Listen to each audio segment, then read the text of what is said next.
জয় বাবা ভূতনাথ।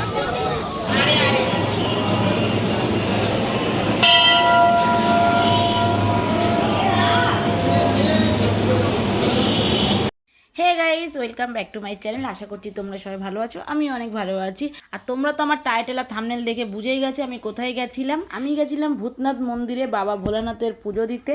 আর আমাদের প্ল্যানটা না একদম হঠাৎই হয়েছে, আর হঠাৎ প্ল্যান দেখবে সবসময় কাজ করে। আর আমরা না বেরিয়েছিলাম বিকেলবেলায়, আর আমরা এখন স্টেশনে দাঁড়িয়েছি ট্রেনের অপেক্ষায়। ট্রেন আসলে ট্রেনে উঠবো। আর এই যে আমার সাথে যাকে দেখতে পাচ্ছ, এটা হচ্ছে আমার ভাই, আমার ছোটো মাসির ছেলে। আর মামকে তো নতুন করে চেনানোর কিছুই নেই, মামকে তোমরা সবাই চেনো। মাম হচ্ছে আমার মেজো মাসির মেয়ে। এবার আমরা তিনজন মিলে চলে গেছি ভূতনাথ মন্দিরে। তোমরা কিভাবে এই মন্দিরে যাবে, কত টাকা খরচ হবে, সবটা তোমাদের ভিডিওর মাধ্যমে বলে দেবো। তোমরা ভিডিওটা পুরোটা দেখতে থাকো। গরম লাগছে, কি ভিড় ট্রেনে। তোমরা যদি চক্ররেল ধরে আসতে চাও তাহলে তোমাদের মাঝেরহাট লোকাল ধরে নামতে হবে শোভাবাজার আইটলা। সেখান থেকে তোমাদের 2 থেকে 3 মিনিটের হাঁটা পথে মন্দির যেতে পারবে। আর যদি তোমরা লোকাল ট্রেন ধরে আসতে চাও তাহলে বনগাঁ থেকে শিয়ালদাগামী যে কোনো ট্রেন ধরে নামতে হবে বিধাননগর স্টেশন। এরপর তোমাদের স্টেশনের বাইরে আসতে হবে। স্টেশনের বাইরে আসলে দেখতে পাবে বাস এবং অটো, যেগুলো হচ্ছে ভূতনাথ মন্দিরে যায়। যদি তোমরা অটো করে যেতে চাও তাহলে এক একজনের ভাড়া পড়বে 20 টাকা করে। আমরা কিন্তু অটো করেই গেছিলাম। আর তোমাদের সাথে গল্প করতে হবে যখন আমরা স্টেশনের বাইরেও চলে এসেছি, আর এসে অটোয় বসেও পড়েছি। আর এখানে কিন্তু অন্য অন্য জায়গার মতো এরকম সিস্টেম নেই যে 5 জন বা 4 জন না হলে অটো ছাড়বো না। এখানে কিন্তু 2-3 জন হলে এরা অটো ছেড়ে দিচ্ছে। তো আমরা 3 জন ছিলাম, তো আমাদের অটোটা সহজেই ছেড়ে দিয়েছে।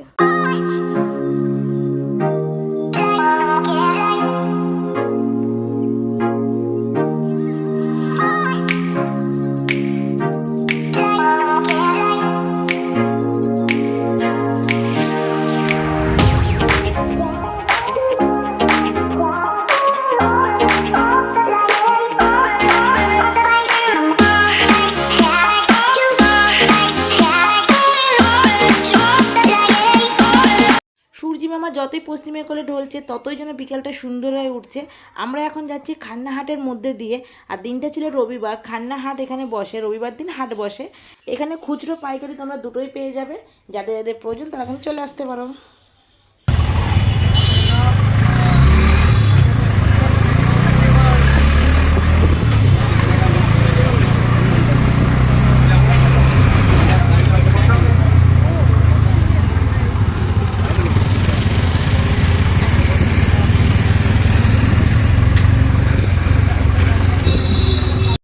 যে জায়গায় আসার জন্য আমি বাড়ি থেকে বেরিয়েছি সেই জায়গায় কিন্তু আমি ফাইনালি পৌঁছে গেলাম, মানে ভূতনাথ মন্দিরে। আর যে কোনো মন্দিরে গেলে না একটা আলাদা রকম শান্তি পাওয়া যায়, আর আমার ঠিক তেমনই এখানে আসার পর মনে হচ্ছে। আর ভূতনাথ মন্দিরের আশেপাশ থেকে না আমি বহুবার যাতায়াত করেছি, কিন্তু কোনো দিন না আমি মন্দিরে ঢুকিনি বা পুজো দিইনি। কথায় আছে না, যদি ভগবান তোমায় না ডাকে তুমি শত চেষ্টা করলে সেখানে যেতে পারবে না। সেম আমার সাথেও মানে তাই হয়েছে। মহাদেব আমায় আজ ডেকেছে বলে কিন্তু আজ আমি এখানে আসতে পেরেছি। যে দিনটাতে আমি মন্দিরে গেছিলাম সেই দিনে ছিল কিন্তু আবার গঙ্গা পুজো, তার জন্য এত লাইটিং, এত ডেকোরেশন করা। আর তোমরা তো জানো বাবুঘাটে গঙ্গারতি হয়, যেহেতু আজকে গঙ্গা পুজো তাই স্পেশালি এখানে কিন্তু গঙ্গারতি ব্যবস্থা করা হয়েছে। আর মন্দিরে ঢোকার আগে মানে রাস্তার দুপাশে কিন্তু তোমার অসংখ্য দোকান দেখতে পাবে, যেখানে তোমরা ঠাকুরের বিভিন্ন জিনিস কিনতে পাবে। এছাড়া পুজো যা যা সামগ্রিক লাগে সব কিছু তোমরা এখানেই পেয়ে যাবে।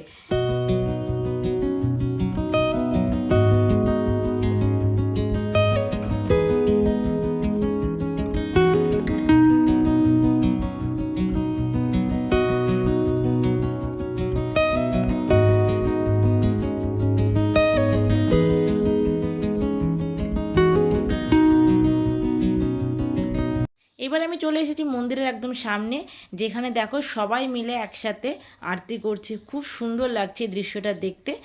আর মন্দিরের একদম উল্টো দিকে যে দোকানগুলো আছে সেখানে কিন্তু তোমরা সমস্ত ডালা পেয়ে যাবে, এবং আরতি দেওয়ার যে সামগ্রী সেগুলোও পাবে। আর এছাড়া প্রসাদ তো তোমরা পাবেই এখানে। চলো তোমাদের দোকানগুলো ঘুরে দেখাই।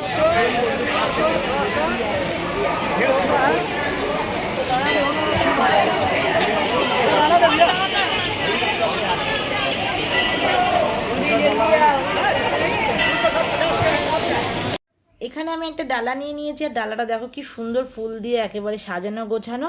আর আমার এই ডালাটার দাম পড়েছে 50 টাকা। দেখো পুজো দিতে এসেছি, সুন্দর একটা ডালা নেবো, সেটাই তো ভালো লাগে না। আমার সাথে মামু একটা নিয়েছে, আমরা দুজনে মিলে ডালা নিয়ে গেছি ভিতরে পুজো দিতে। আর এখানে না কপালে তিলক কাটার জন্য যে আসছে সেই কিন্তু কপালের দিকে হাত বাড়িয়ে দিচ্ছে। আর আমরা অনেক বারণ করছি, দাঁড়াও দাঁড়াও, যেহেতু সবাই আমরা এসছি, হাত মুখ টুক ধোবো, তারপরে ডালা নেবো, তারপরে তো তিলক কাটবো। আর এখানে এই বোনটা অনেকক্ষণ ধরে রিকোয়েস্ট করছে, আমি ঠিক আছে চল তুই তিলক কেটে দে, আর আমি একটা ভিডিও নিয়ে নিই, দেখো কেমন লাগছে আমাকে। দাঁড়া দাঁড়া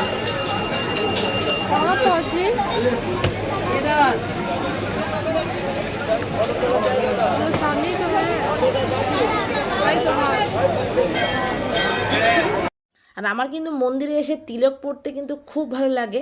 আর আমার এই তিলকের কী লেখা আছে তোমরা আমাকে কমেন্ট সেকশনে জানাও, আর তিলকটা পড়ে আমায় কেমন লাগছে সেটাও কিন্তু অবশ্যই জানাবে।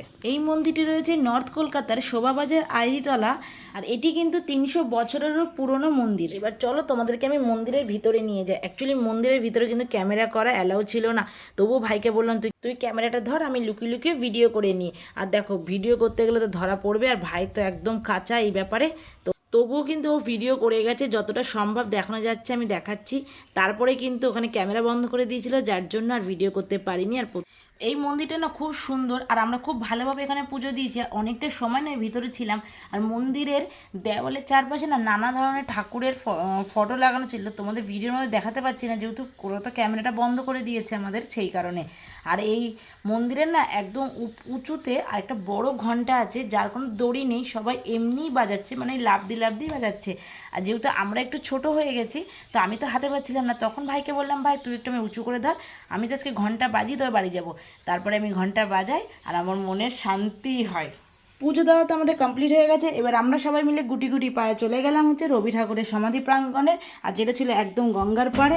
আর গঙ্গার পাড়ে তো বিকেলবেলা আসতে প্রত্যেকে ভালো লাগে, আমরা চলে গেলাম। আর শুধু এখানে দেখো এত মানুষের সমাগম, প্রত্যেকে পুজো দিয়ে কিন্তু একবার হলো গঙ্গার পাড়ে ঘুরে যায়। চলো তোমাদেরকে একবার দেখাই কি পরিমাণে মানুষ এখানে ভিড় করেছে। আর তোমরা তো প্রত্যেকেই জানো, আর যারা জানো না তাদেরকে আমি জানিয়ে দিই, এই ভূতনাথ মন্দিরের পাশে কিন্তু রয়েছে নিমতলা মহাশ্মশান। এখানে কিন্তু চুল্লি কাঠে দুটোতেই পোড়ানো হয়। আর ওই দেখো দেখতে পাচ্ছ, ওটা ছিল কাঠে পোড়াচ্ছে ওখানে। আর তোমাদের তো আমি আগেই বলেছি এখানে আরতি করারও ব্যবস্থা আছে, চলো তোমাদের এবার সেটা দেখাই। সবাই কি সুন্দর আরতি করছে। রেণু